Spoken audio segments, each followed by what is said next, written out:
The bright morning sun streamed through the airport windows as 16-year-old Zoe adjusted her backpack. Her heart raced with excitement. This was her first time flying alone, and not just on any flight. She was headed to New York for the summer music program she'd dreamed about since she was 12. Her dad had surprised her with first-class tickets as a reward for her straight A's and music scholarship. "You deserve to travel in style," he told her that morning, dropping her off at the airport entrance with a tight hug. "Call me when you land, okay? I've got meetings all day, but I'll have my phone nearby." Zoe nodded confidently. The butterflies danced in her stomach.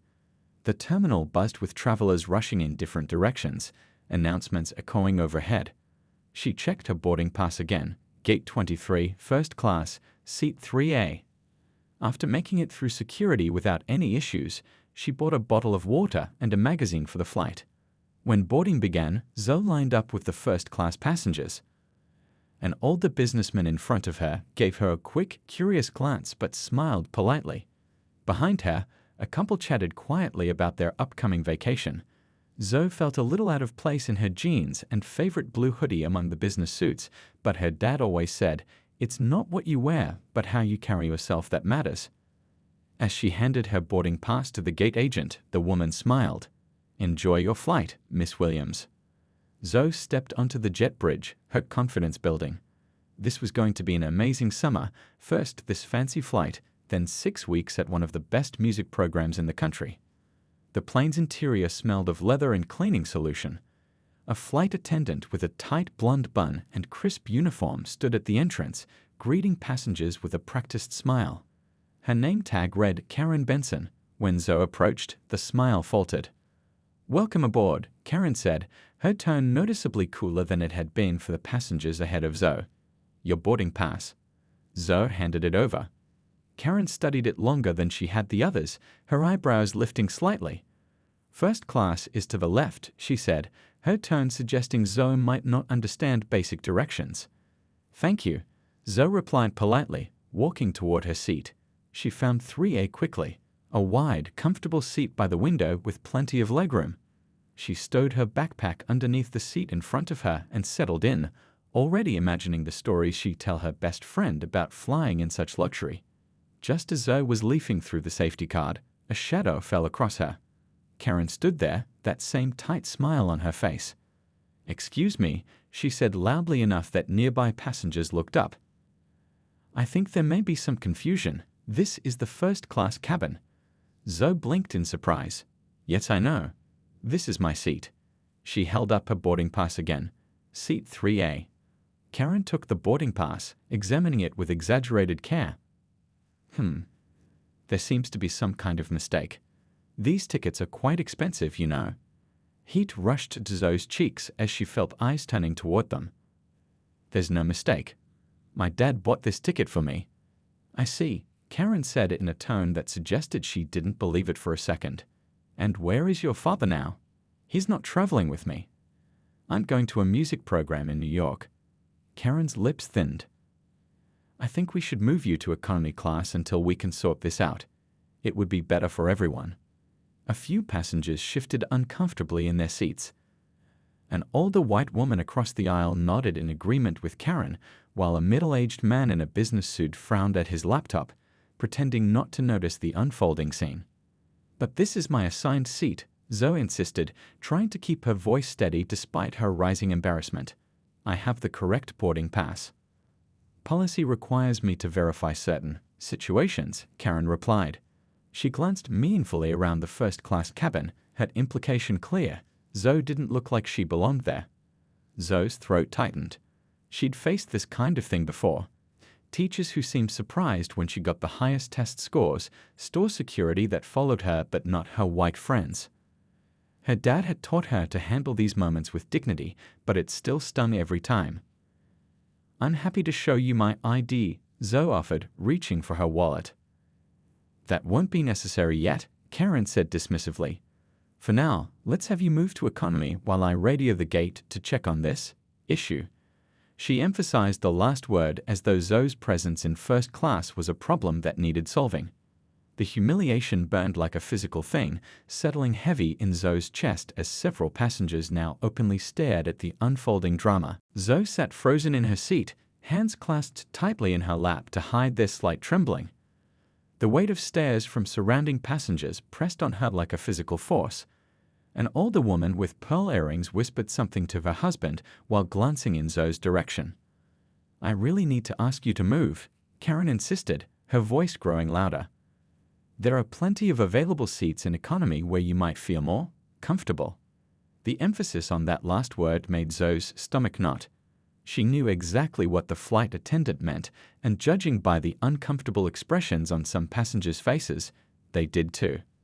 "My dad specifically bought this ticket for me," Zoe repeated, trying to keep her voice steady. "I'm not moving because I haven't done anything wrong." Karen's smile tightened even further. "Listen, young lady, I understand you think you're in the right seat, but there must be a mix-up with the boarding passes. This happens sometimes, especially with standby passengers." Zoe hadn't been on standby, and they both knew it. This was becoming less about a ticket and more about Karen making it clear she thought Zoe didn't belong in first class.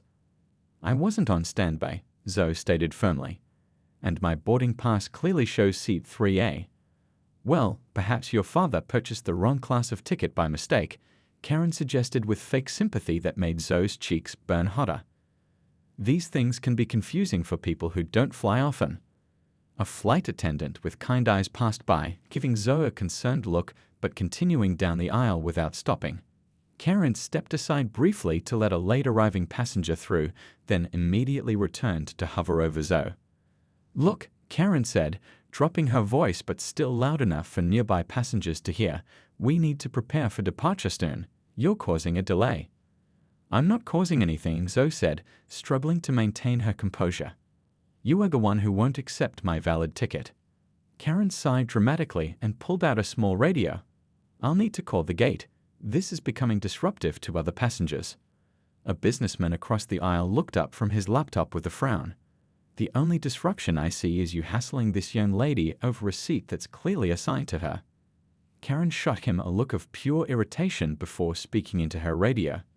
"This is Karen Benson from Flight 372. I need verification on a boarding pass for seat 3A. She deliberately turned her back to Zoe while discussing her as if she weren't there. The plane had gone oddly quiet. Zoe felt a lump growing in her throat. She'd faced this kind of treatment before, but never so publicly, never with nowhere to escape to. She thought about texting her dad, but didn't want to bother him during his important meetings. Besides, what could he do from outside the airport? 2 rows ahead, a woman had her phone pointed in their direction, obviously recording. Zoe wasn't sure if that made her feel better or worse. Karen turned back, triumphant. "The gate confirms there might be an issue with your boarding pass. Until we sort it out, I need you to move to economy." She gestured toward the back of the plane, as if directing a small child. "Did they actually say my pass was invalid?" Zoe challenged, her voice stronger now as indignation began to replace embarrassment. "Or did you just tell them there was a problem?" Karen's eyes widened slightly, clearly not expecting pushback. "Young lady, your attitude isn't helping. Now I'm going to have to ask the captain to get involved if you continue to be difficult." An elderly white woman nearby clicked her tongue disapprovingly. "Some people just don't know their place," she muttered, loudly enough to be heard. Zoe felt like she'd been slapped. She reached for her phone with shaking hands, deciding her dad needed to know what was happening after all. As she pulled it from her pocket, Karen reached out as if to stop her. "Cell phones need to be in airplane mode during—" "I know the rules," Zoe interrupted, her patience finally snapping. "I'm putting it in airplane mode right after I leave my dad a message about how I'm being treated on his airline." Karen's eyebrows shot up. "His airline?" "You heard me," Zoe said, though she wasn't sure if Karen had.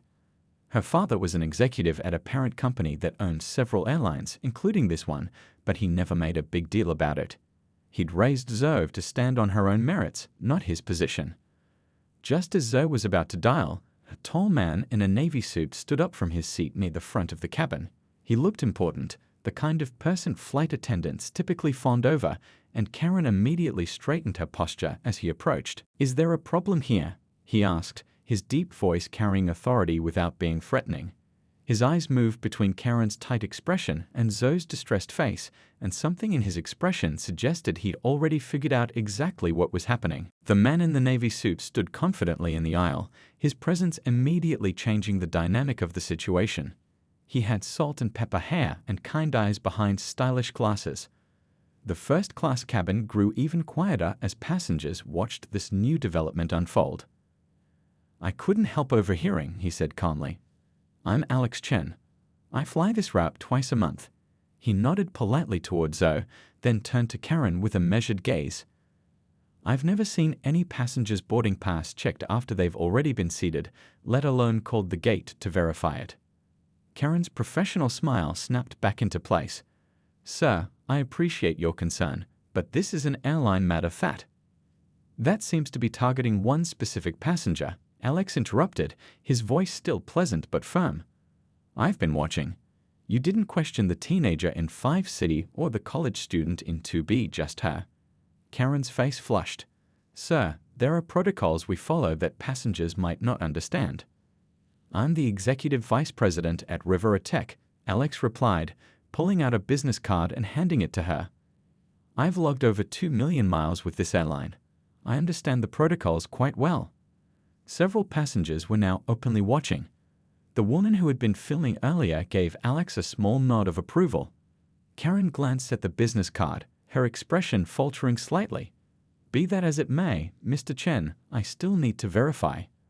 "What you need to do," Alex said quietly, "is explain why this young woman is being singled out when her boarding pass clearly matches her assigned seat."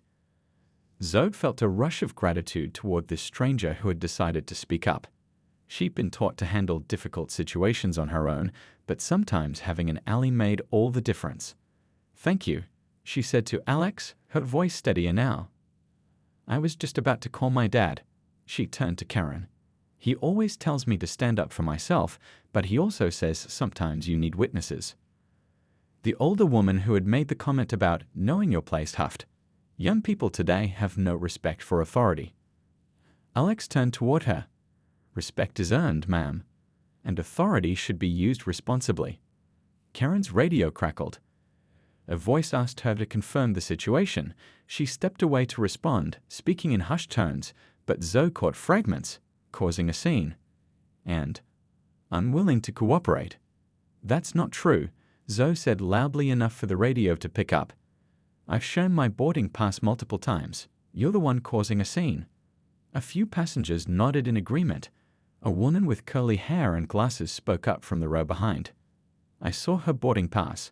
It definitely says 3A." Karen shot the woman a look that could freeze water. "Ma'am, please stay out of this." Alex shook his head. "This has gone far enough.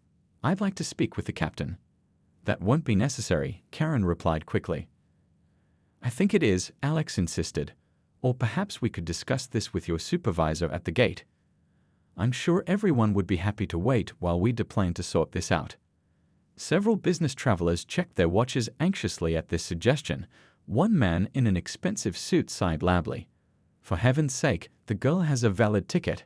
Let's just take off already." The pressure was mounting on Karen, and she knew it. She forced a tight smile. "I'll speak with the captain." As Karen moved toward the front of the plane, Zoe finally let herself take a deep breath. She glanced at her phone, still clutched in her hand, and decided to try her dad again. This time she left a voicemail. "Dad, it's me. I'm on the plane, but there's a problem. The flight attendant doesn't believe I belong in first class. She's being..." Zoe paused, choosing her words carefully. "Really unfair. Some other passengers are helping me, but I thought you should know what's happening. Love you." She ended the call and switched her phone to airplane mode, noticing her hands were still shaking slightly. Alex leaned over. "You okay?" Zoe nodded. "Yes, thank you for saying something." "No need to thank me," he replied. "I've seen this kind of thing too many times. It's 2024. You'd think we'd be past this by now." A flight attendant, not Karen, approached with water for both of them. "I'm sorry about this," she whispered quickly before moving away. The captain emerged from the cockpit, a tall man with a serious expression. Karen followed behind him, looking pleased with herself. The captain approached Zoe's seat, and the cabin went silent again. "Miss, I understand there's a situation with your seating assignment," he began formally. Just as Zoe was about to explain, her phone lit up with an incoming call, somehow overriding airplane mode. The screen displayed "Dad" in large letters. Without thinking, she answered and put it on speaker. "Zoe, I got your message. What's going on?" Her father's deep, authoritative voice filled the cabin. The captain froze mid-sentence, his eyes widening as he registered the voice coming through the phone. Karen's smug expression began to fade. "Dad," Zoe said, relief flooding her voice, "I think you need to talk to the people on this plane." The cabin erupted into hushed conversations as Karen was escorted toward the front of the plane by the captain. Passengers who had been pretending not to watch were now openly discussing what had happened. The older woman who had made the rude comment earlier sank deeper into her seat, suddenly fascinated by the safety card. Zoe took a deep breath, her hands still trembling slightly. The adrenaline that had kept her composed was starting to fade, leaving her feeling drained. Alex returned to his seat across the aisle, giving her a reassuring nod. "You handled that really well," he said quietly. "Thanks," Zoe replied. "And thanks for speaking up. Not everyone would have." A flight attendant, not Karen, approached with a warm smile. Her name tag read Diana. "Miss Williams, I'm so sorry about what happened," she said, genuinely apologetic. "Can I get you anything? Water? Juice? A snack before takeoff?" The contrast between Diana's treatment and Karen's was striking. Zoe asked for water, and Diana hurried off to get it. The woman who had been recording everything leaned forward from the row behind. "I've got the whole thing on video," she said, showing Zoe her phone screen. "Social media is already blowing up about it. People are using #FlyingWhileBlack and #KarenOnAPlane."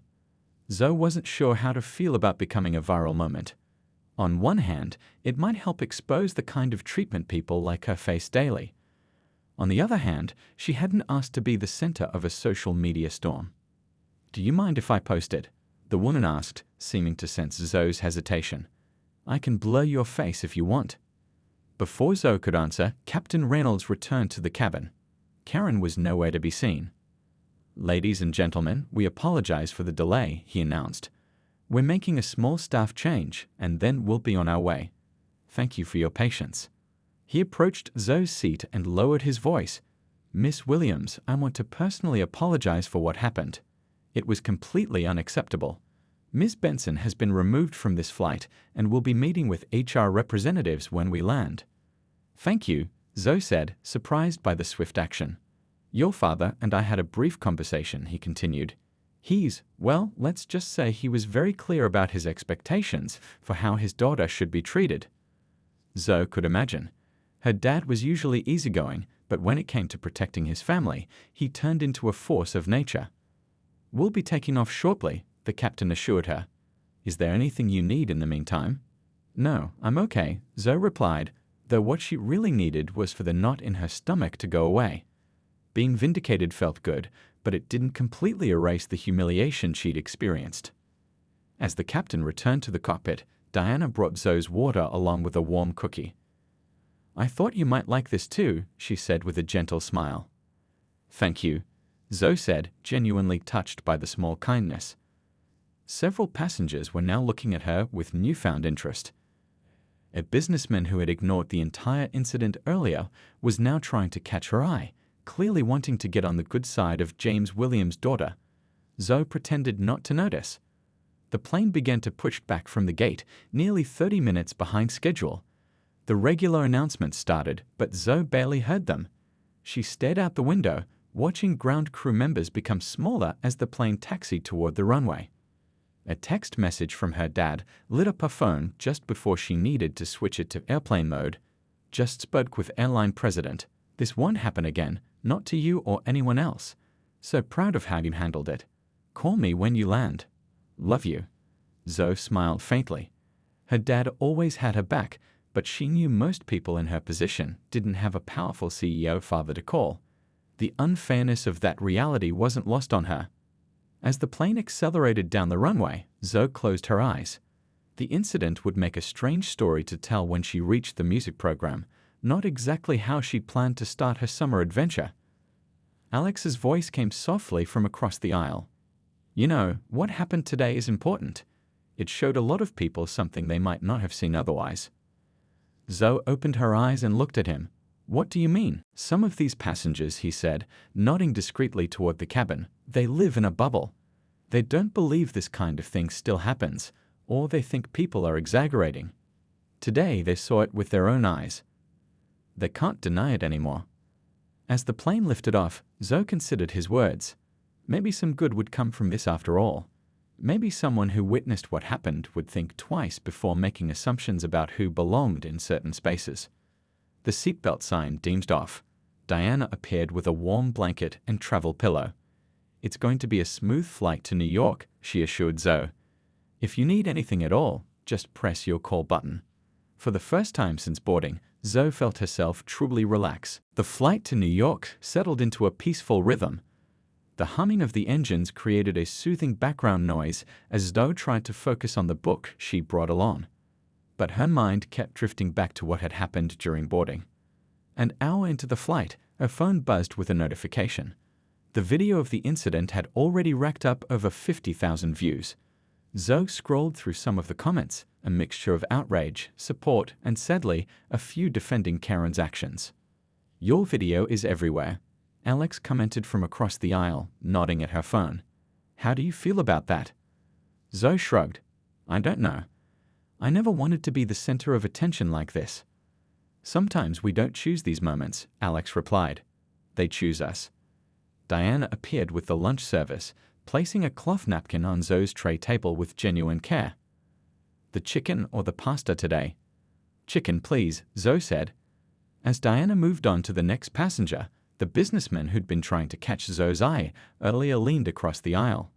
Excuse me, he said with a practiced smile. Tom Baker, Baker Investments.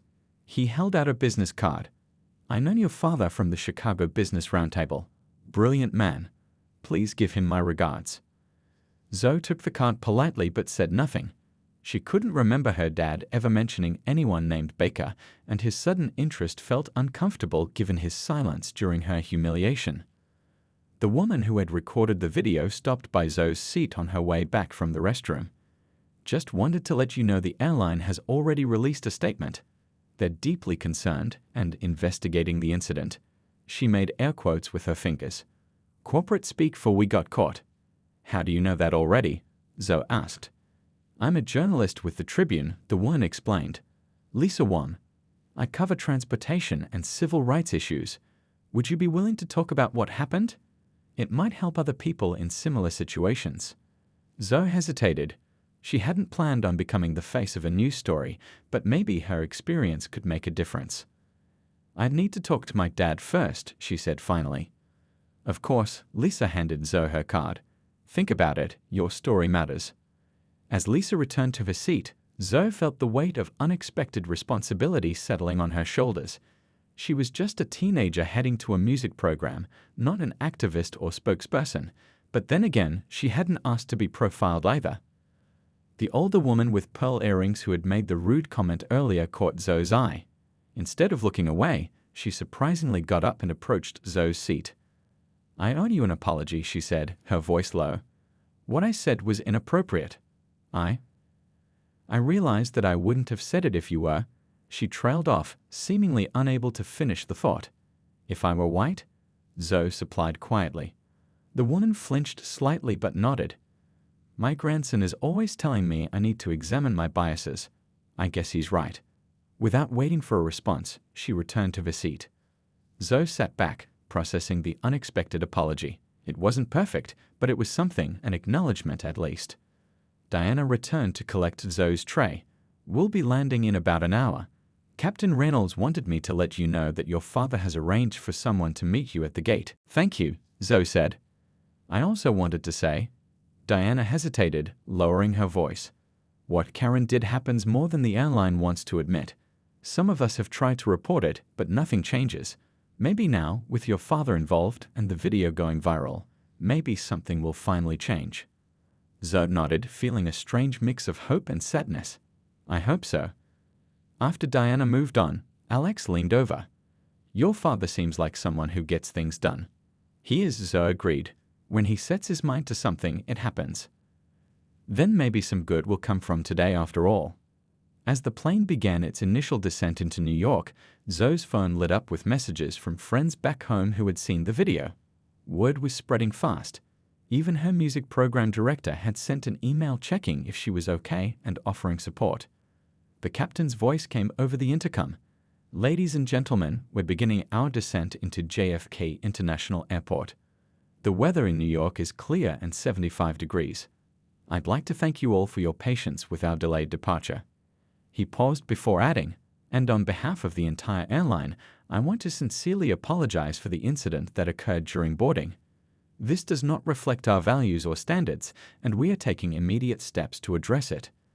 Several passengers looked toward Zoe, some offering supportive smiles. The businessman, Mr. Baker, nodded vigorously as if he personally ensured the apology happened.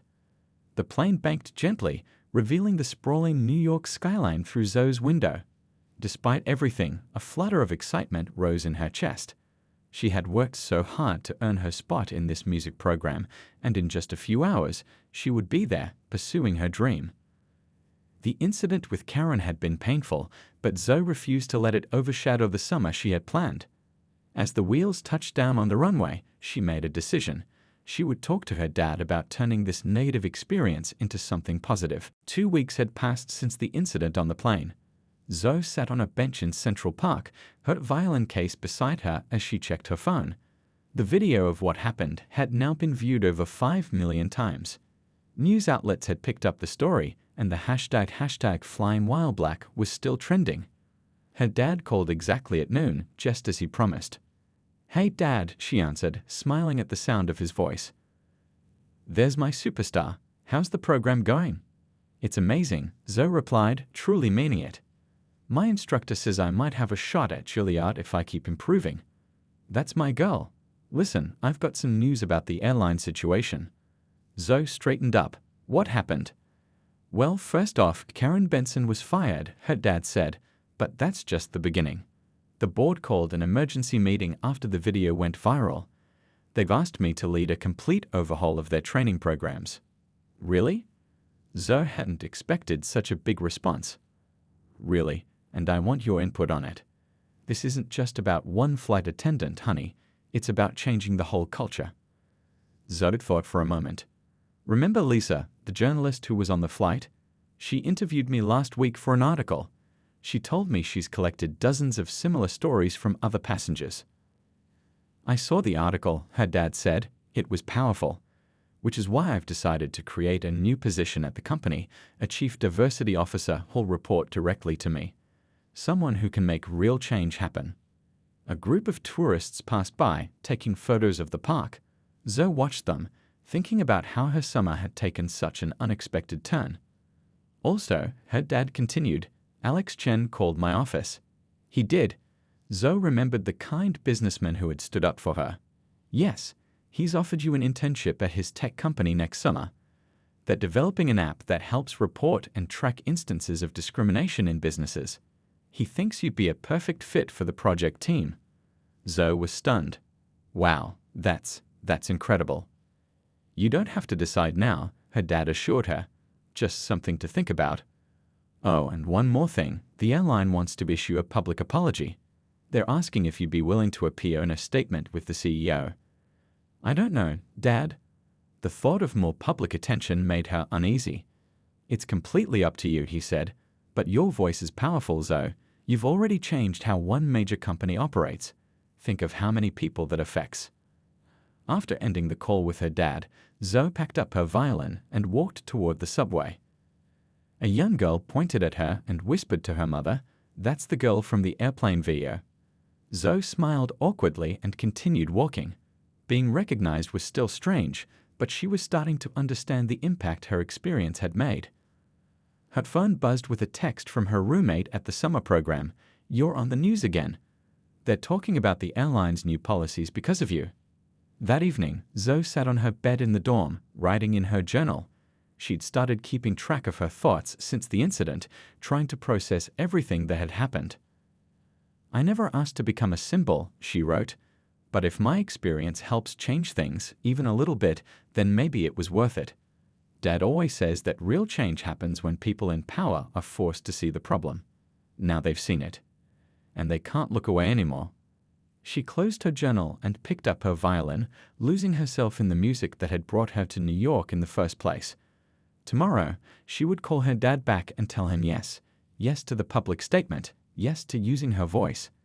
The piece she was working on hit a challenging section. Zoe paused, took a deep breath, and tried again. Just like dealing with what happened on the plane, the right notes wouldn't come easily. But with practice and determination, she would get there. As the final notes of her practice piece filled the small dorm room, Zoe felt a sense of purpose settling over her. The flight to New York had changed her in ways she never expected. She came for music, but found her voice in more ways than one. And somewhere across the country, a flight attendant was being trained differently, a company was changing its policies, and maybe, just maybe, the next young black girl who boarded a plane would have a different experience than she did.